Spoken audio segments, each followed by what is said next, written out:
Hey guys, John here from Sonic Drive Studio. I hope you're all doing well and welcome back to the channel once again. Finally, a Diezel amplifier in the studio. I'm stoked. Of course, I'm talking about the wonderful VH2 tube amplifier. But before we dive in deep, let's get started right away with some filth. Check it out.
Alright, that sounded awesome!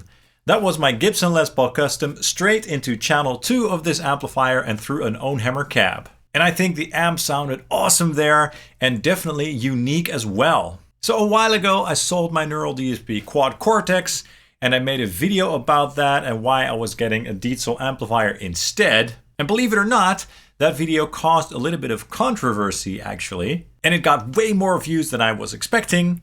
But anyway, I have the Diezel, and I also did an unboxing video recently, and it did take a little while before I could get to this video, the review and the demo, because I've just been so busy lately, but it's finally here and I'm super excited.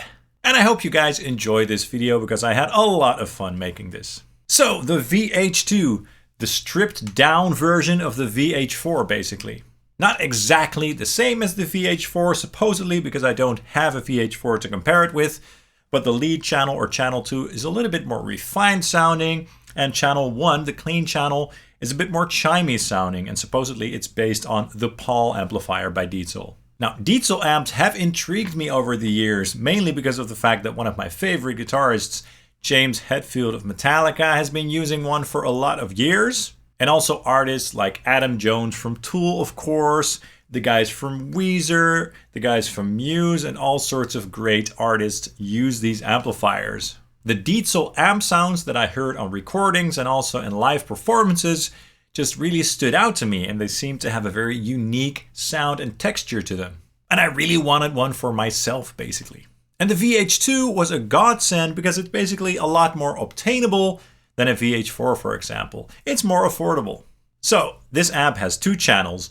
Channel 1 can do beautiful cleans, and when you crank up the gain, it can also do crunch tones. So that's basically channel 1 and channel 2 of the VH4 combined, albeit with a slightly different character. And channel 2 basically does all the high gain stuff. And both channels have a gain, a volume, a treble, mid, and a bass control. This amp is rated at 100 watts, and this one has 4 EL34s in the power section. I do know that they ship with various types of power tubes, and apparently Peter Diezel, he chose the EL34s this time around because the batch that he got seemed solid, or so I've heard. But apparently Peter has also said that the sound of EL34s versus KD77s is quite similar indeed. Because I know that Diezel also ships these amplifiers with KD77, so I guess it's dependent on the quality of the power tubes that are around at the time when they're building them, basically. So that's the power amp. And then in the preamp, we've got 5 12AX7CBs. 2 separate switchable master volume controls, which can be handy for a volume bump for a solo or something like that. And then also a presence and a deep control for fine-tuning that top end and that Phat bottom end. And we've also got a high-quality serial effects loop on the back. And that's it. So a quite simple amplifier, but with a lot of tone in it. So quite basic and effective, but with a very unique character with a lot of attitude. I recall seeing an interview with Peter Diezel where he said that he doesn't like amplifiers that get too harsh or brittle in the mids or in the top end, and that he likes amplifiers with a fat sound that carries well. And after playing this amplifier, I do think that that's a great description of the Diezel sound. The mids definitely are fat and rich with a nice character and nice texture. The low end can be as huge as you want to be, absolutely huge and thumpy. And the highs have a nice sizzle with plenty of presence, but without ever sounding harsh or grating. So the distortion character is really unique, as you heard in the intro. It's kind of fuzzy in a way, and the mids are so chunky and the lows are so big and thumpy. It's just the right combination of all those factors combined into one. And playing through one of these amplifiers really is something unique. And I really encourage you to try one out for yourself in your local music store, if possible. Okay, enough babble and banter. Let's go ahead and check out more playing through this amplifier with various tones and various guitars. For all the clips in this video, I'm running the amplifier through my RedSeven Amplification Amp Central reactive load and then into OwnHammer cabinets. And the exact cabinets will be noted during the clips. No post-processing aside from the odd low cut here and there at around 80 Hz, just to remove that super low end rumble. Alright, let's start with channel 1 with clean tones. So channel 1 has incredibly beautiful clean tones, apparently based on the clean tones of the Paul amplifier by Diezel. Full and rich with a nice body and also with a very nice top end chime. So let's take a listen to that, and the guitar that I'm going to use is my ESP LTD Phoenix 1000 Deluxe. The red one with the Fishman Fluence Modern pickups in it on the neck pickup, the Alnico Fishman Fluence Modern on the active voicing. And I'm also going to put the Laney Secret Path reverb pedal through the loop for some extra ambience. Alright, check it out.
Wow, that really was something else. I truly love that clean tone a lot. It's probably one of my favorite clean tones ever. I mean, the combination of that guitar with that pickup through this amplifier is just magical. I really love it. Channel 1 can do more than just clean tones though. Turn up the gain and you can get some very nice crunch tones. Great for classic rock and for 80s rock and for indies rock and stuff like that. Now, it doesn't sound like a Marshall, it doesn't have that bark or cut like a JCM 800, for example. It does sound like a Diezel, so it is unique, but it is very cool. So let's check that out with the gain cranked on that channel with my Gibson Les Paul Standard 60s on the bridge pickup, which is a Duncan JB. Check it out.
Awesome, really nice. And as I said, definitely a very unique sounding crunch tone. Now let's move on to channel 2 for high gain tones. This is gonna be fun. And of course in the intro you already heard this channel with my Gibson Les Paul Custom for some nice heavy rock tones. And now I want to try my most recent addition to my guitar collection, my ESP LTD Phoenix 1000 Deluxe with the Quilted maple top and the Seymour Duncan pickups, the SH5 Custom in the bridge to be precise. So let's try some thick and heavy rock tones with that guitar through channel 2. Let's check it out right now.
Wow, awesome. That was so thick sounding and so rich. I really love how the treble frequencies sort of cut through the mix without ever becoming harsh. Really cool. Now let's get heavier and try some metal. And let's see how well this amplifier can handle some fast metal without a boost pedal up front. And for this, I'll use my ESP LTD Phoenix 1000 Evertune, the one in the silver sunset burst finish, also with the Fishman Fluence modern pickups in it, on the bridge pickup in the active voicing. So yeah, let's try some metal riffs and see how it sounds. Just the guitar straight into the amplifier. Check it out.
Cool, that sounded pretty good, especially considering the fact that there was no boost pedal up front whatsoever. And the amp still remained unique sounding and it still kept its character. Really cool. Now let's go lower with a baritone. My LTD EC401B baritone with the EMGs tuned to A flat, drop A flat to be precise. Again through channel 2 and again with no boost pedal up front. Let's check it out.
Oh yeah, that was nice.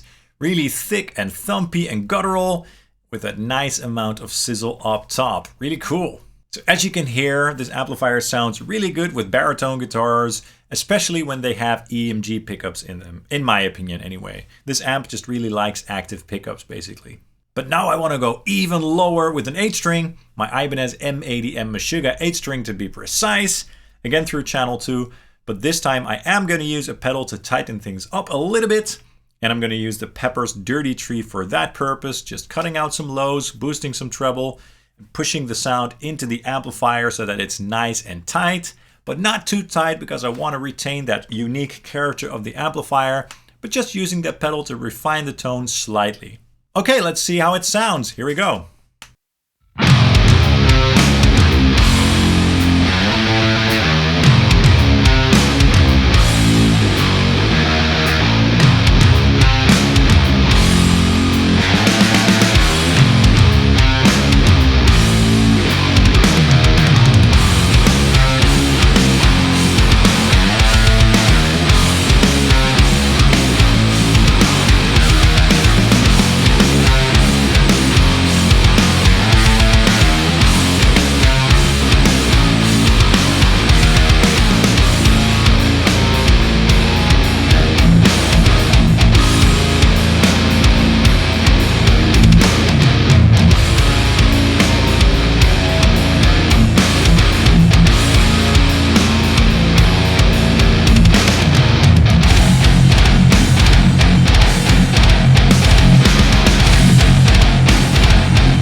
Really nice. So even with the boost pedal, the character of the amplifier really shined through. So that's really awesome.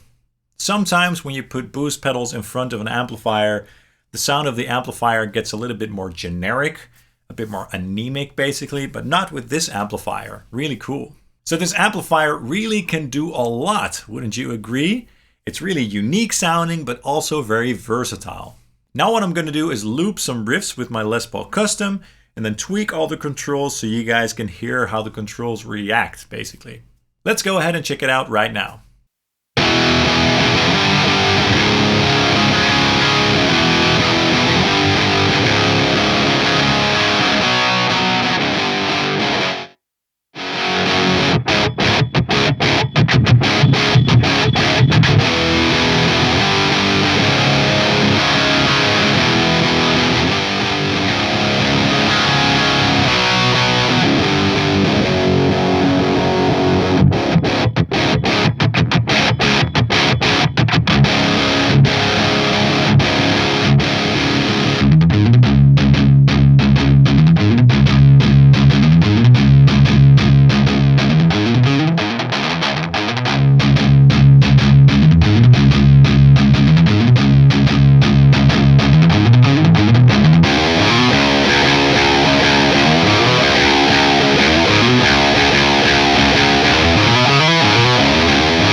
Awesome! So that was the Diezel VH2 tube amplifier head. I really like this amplifier, and luckily it's basically everything that I'd hoped for. It just sounds so awesome and it has such a unique character, and despite it only having 2 channels, it's still quite versatile. The cleans are amazing, the crunch tones are very unique and nice, and the high gain tones are just awesome. And again, I'm saying this a lot in this video, but it definitely does its own thing, and it definitely sounds unique. No other amplifier in my collection sounds like it, and I love that. So yeah, the Diezel VH2, super awesome. That's all for this video. I hope you enjoyed it. If you did, please drop a like and subscribe down below and let me know in the comments what your thoughts are on this amplifier. And you can also follow Sonic Drive Studio on Facebook, Instagram, and Twitter. Thank you guys so much, and I hope to see you soon. Cheers!